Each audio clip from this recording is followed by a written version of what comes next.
En uno de los primeros manuales de conversación de español y árabe dialectal marroquí, publicado a raíz de nuestra intervención en el norte de África, el autor iniciaba uno de sus diálogos con la siguiente frase: las casas de los moros son muy misteriosas.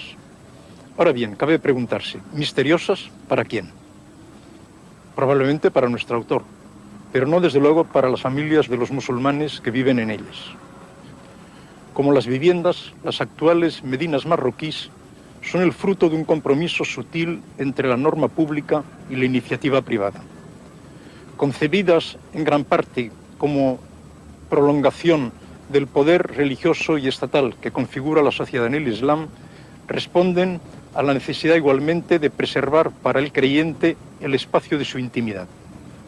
Nada mejor que calar en el espacio de la ciudad islámica para percibir, bajo su aparente confusión y extrañeza, la lógica rigurosa de su disposición, su profunda coherencia interna.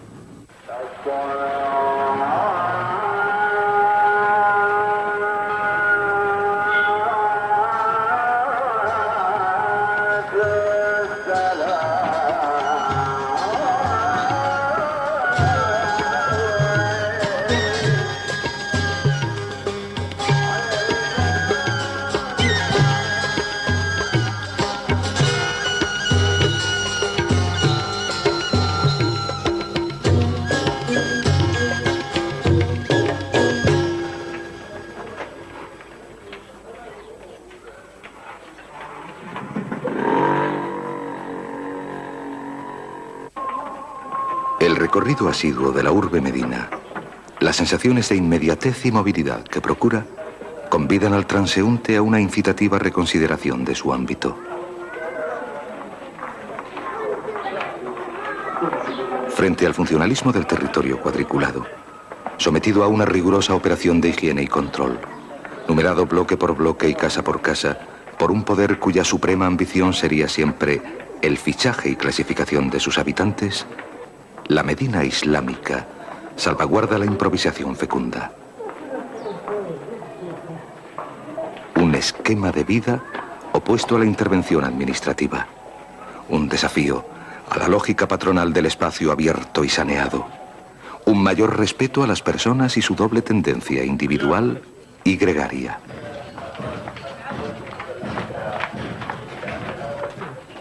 Callejas tortuosas, bifurcación arborescente, camino sin salida, fructífero vuelta atrás, ausencia de rótulos y numeración, bloques de realidad impenetrable y compacta.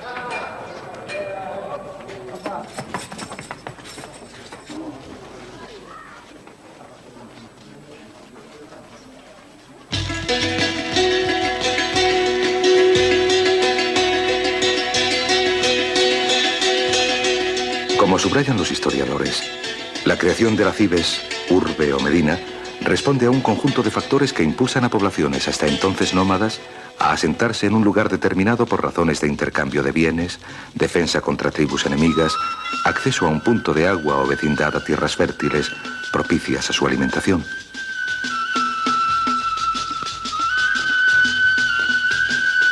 La comunidad islámica árabe, venida del desierto de Al-Hiyat, muestra desde los inicios de su expansión la necesidad de adaptarse a una naturaleza hostil, aprovechando la existencia de viejas civilizaciones hidráulicas como en Egipto y Mesopotamia.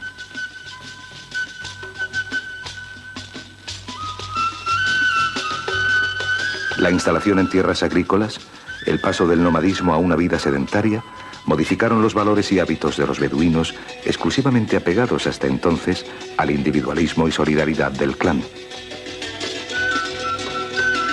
Las condiciones de explotación de las nuevas tierras, siempre amenazadas por sequías y riadas, imponían una gestión burocrática y estatal. La consiguiente explotación de los campesinos, sometidos desde hacía siglos al despotismo de sus sucesivos señores. En unos pocos decenios, los árabes pasaron del pastoreo al dominio político y económico de extensas comunidades de autóctonos rápidamente islamizados.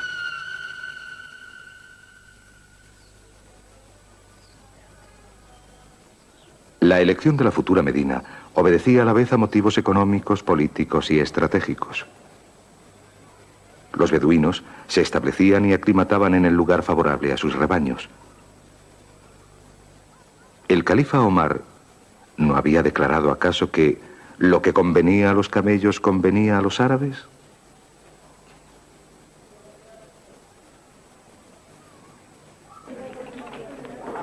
Como señala con agudeza el ensayista tunecino Hichem Diait en Al-Kufa, nacimiento de la ciudad islámica, esta concepción pastoril de la nueva existencia sedentaria no aclara la rápida y ordenada adaptación de los árabes a la misma, ni la propagación del nuevo modelo islámico a ciudades edificadas en un territorio que, en menos de un siglo, se extiende del Golfo Pérsico hasta el Atlántico.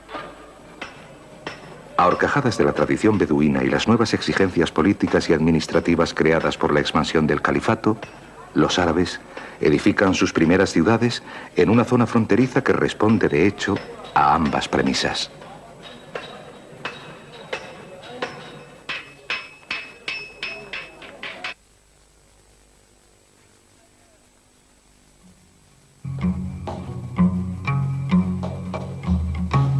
La estructura y forma de la Cibes dependen ante todo de sus orígenes. Mientras muchas son fruto de una lenta gestación urbana, fomentada por un cúmulo de circunstancias, otras han nacido de una simple decisión adoptada por un monarca o jefe. La construcción de ciudades como Kufa, Basora o Fustat prueba la existencia de un plan que deja muy poco a la improvisación o el azar. Como dice un historiador de las civilizaciones religiosas, la expresión madre naturaleza es intraducible para un musulmán. El Islam se ha implantado en regiones en donde la naturaleza se muestra implacable con el hombre. No se puede fundir con ella, debe huirla. Su ideal es el mundo artificial, la ciudad, el sistema de irrigación, el jardín que introduce en su casa como si fuera una alfombra. La poesía de la cultura islámica urbana no describe paisajes naturales, sino flores de Riad.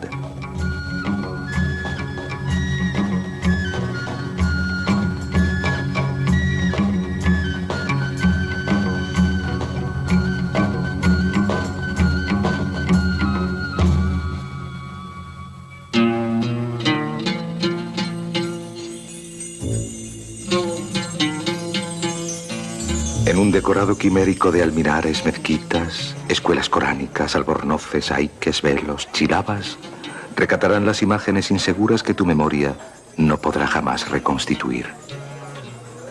Itinerarios dudosos, periplos inciertos por una maraña inextricable de callejuelas tenazmente ovilladas sobre sí mismas. El trabajo artesanal se realiza a la vista de todos. La pirámide explotadora no es objeto de escamoteo.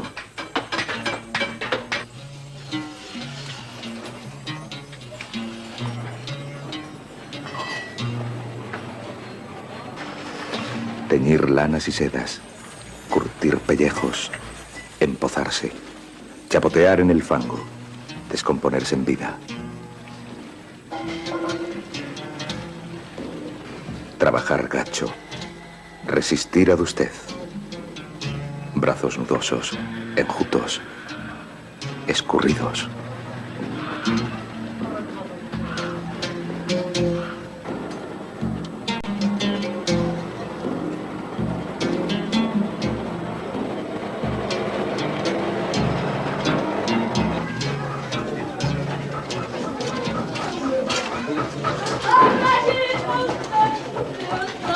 Infinidad de babuchas de colores se apiñan como mitras en los exiguos comercios laterales y la sólita actividad de los artesanos te escoltará hasta los arabescos del sepulcro de Mulay Idris.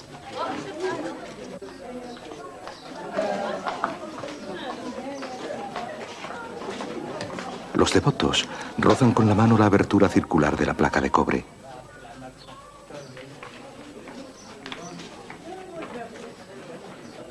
Un personaje de las 1001 noches dormita sobre su mercancía en la penumbra vesperal de una tienda.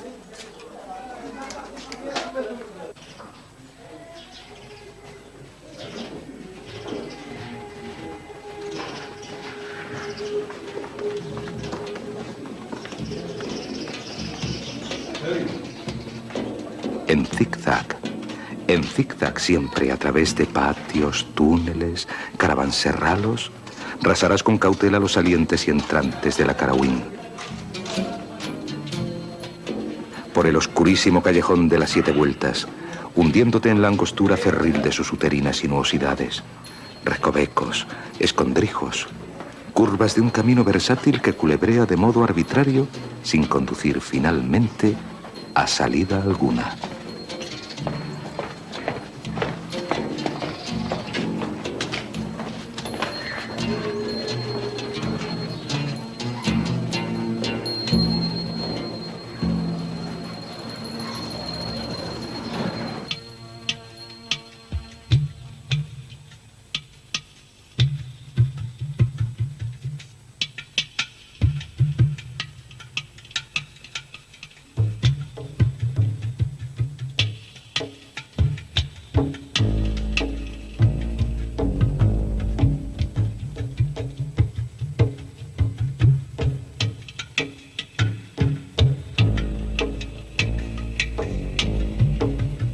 En contra de lo que generalmente se cree, la ciudad islámica fue en sus orígenes producto de una organización racional y programada.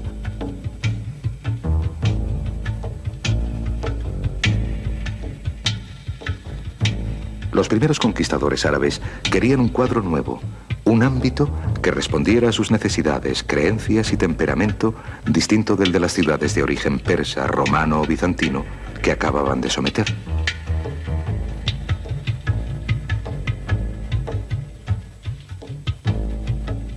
La topografía y estructura de Kufa, cuyo modelo seguirían las restantes villas islámicas, divide el espacio urbano en zonas claramente delimitadas que, pese a la evolución de la sociedad musulmana y los problemas ocasionados por el desenvolvimiento brutal de las ciudades y su actual demografía galopante, podemos todavía reconstituir. Un vasto espacio central, trazado y circunscrito como un ámbito sagrado, en el que se halla el núcleo del poder religioso y político, palacio y mezquita. Dicho espacio, inocupado y vacío, rodea a estos últimos y los mantiene a distancia del zoco y las habitaciones reservadas a comerciantes, artesanos y miembros de las diversas tribus. Es el lugar de las grandes congregaciones religiosas y ceremonias militares que manifiestan la fuerza emblemática de aquellos dos símbolos.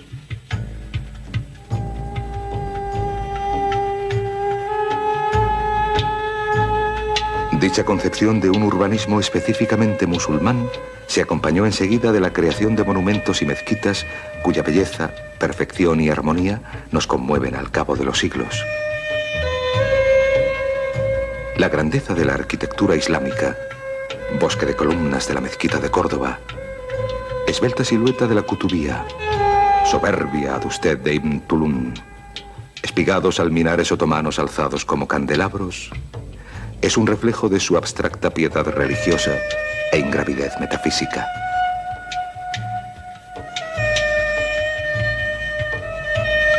Los admiradores de la levedad espiritual y sutil poesía de los sufíes hallamos en ella los mismos elementos de rigor, desnudez, elevación y pureza que en las páginas encendidas de Ibn Arabi.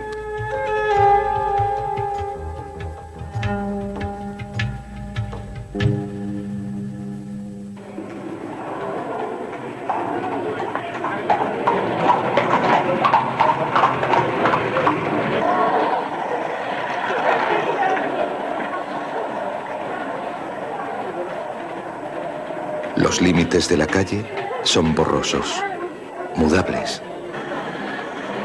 La mercancía se vuelca en las aceras. Los regatones actúan en medio de la calzada y obstaculizan el paso a los viandantes.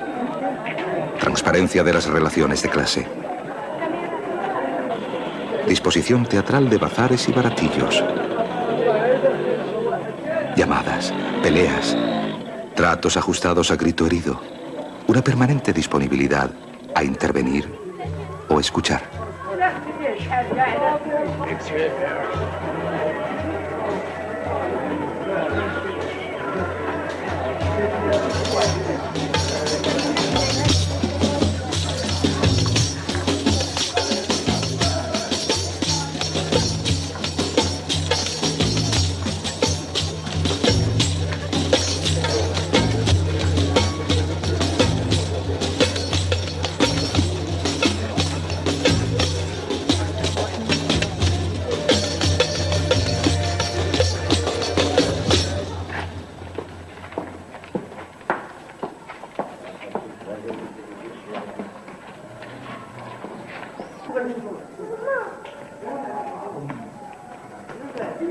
Las ciudades islámicas reflejan el doble estatuto del creyente conforme a la ley religiosa. Si por un lado, la sumisión a un conjunto de normas a la vez sociales y espirituales borra las diferencias entre los individuos y los funde en una comunidad única en la cual, como ha observado Titus Burckhardt, las viviendas se apiñan en grupos compactos, encabalgadas e imbricadas unas en otras, por otro, el Islam afirma la naturaleza autónoma de cada creyente y su derecho a un ámbito familiar inviolable y sagrado.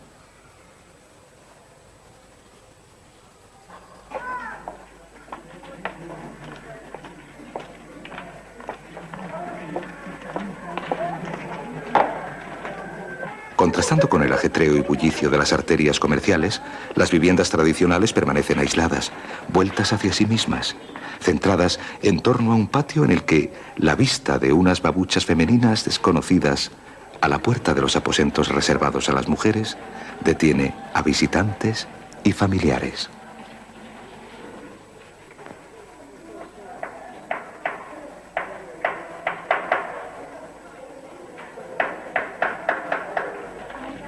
Esta intimidad, preciosamente preservada, es la compensación individual del creyente frente a los abusos e injusticias de la vida diaria, el ozono que le permite respirar y vivir.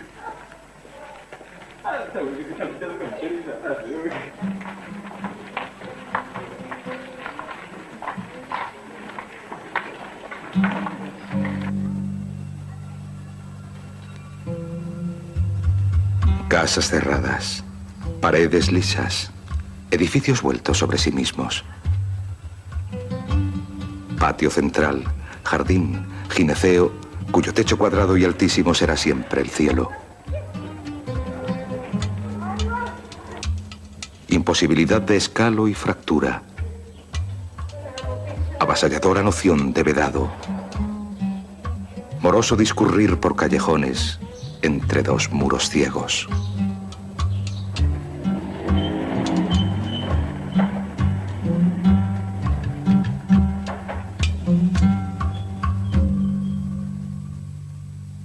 A los elementos aportados por la primitiva concepción islámica de la Medina se han ido agregando otros que responden a la dualidad que acabamos de señalar.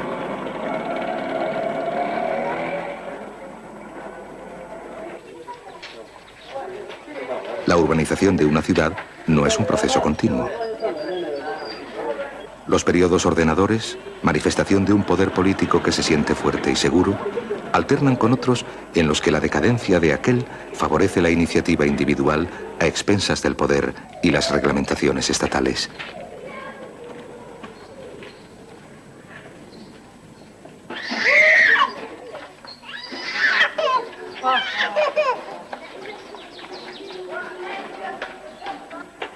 Fez, en Marrakech, el dominio privado ha recortado y roído lentamente el trazado de las vías públicas.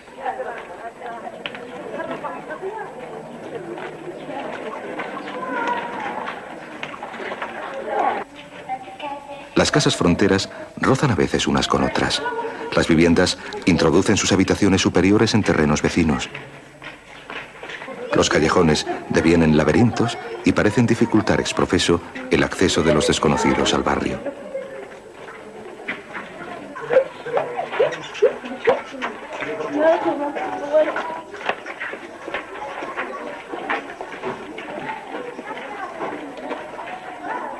Como en nuestras ciudades medievales, una comprensible desconfianza tocante al Estado y sus representantes configura este territorio reacio a la planificación y control.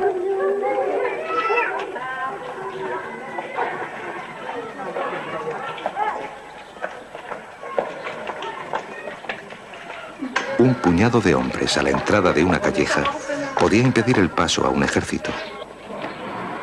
Hasta la ordenación colonial de los franceses, los trous, sin rótulo ni número, aseguraban a sus habitantes su anonimato, independencia y seguridad.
Rapidez de las mutaciones sociales en la moderna urbe medinizada. Ósmosis, trasvases, fecundación, provocados por incesantes choques culturales, brusca imbricación de costumbres.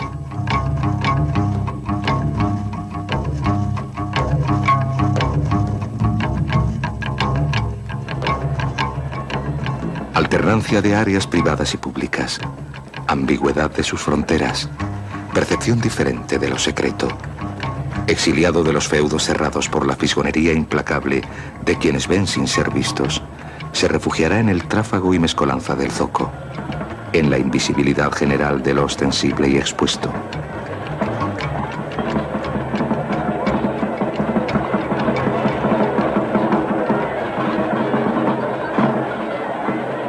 Ágora, representación teatral, punto de convergencia. Espacio abierto y plural, vasto ejido de ideas. Campesinos, pastores, áscaris, comerciantes, chalanes venidos de las centrales de autocares, estaciones de taxis, paradas de coches de alquiler somnolientos. Amalgamados en una masa ociosa, absortos en la contemplación del ajetreo cotidiano, acogidos a la licencia y desenfado del ámbito, en continuo, veleidoso movimiento. Contacto inmediato entre desconocidos. Olvido de las coacciones sociales. Identificación en la plegaria y la risa. Suspensión temporal de jerarquías. Gozosa igualdad de los cuerpos.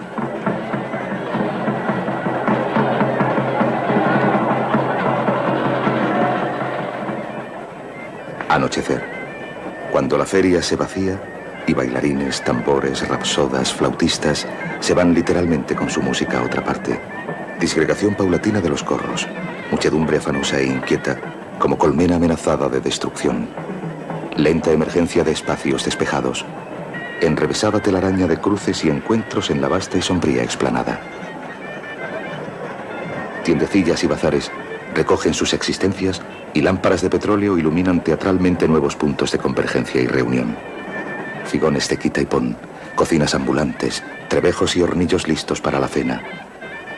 Olores de fritura y potaje, comino, té con hierbabuena, que avivan el apetito del caminante y lo atraen a los banquillos laterales del tenderete de su elección. Sucesión de luminosos bodegones proyectados en una linterna mágica. Ilustraciones de alguna remota edición de Las Mil y Una Noches, con mercaderes, alfaquís, artesanos, mancebos de botica, estudiantes coránicos pintados sobre un fondo de calderos de chorba, broquetas asadas, sartenes humeantes, cestillos de fruta, cuencos de aceitunas, fuentes de ensaladilla escarlata con precisión y minucia difíciles de esfumar. Aprensión del universo a través de las imágenes de Sherezada o Aladino.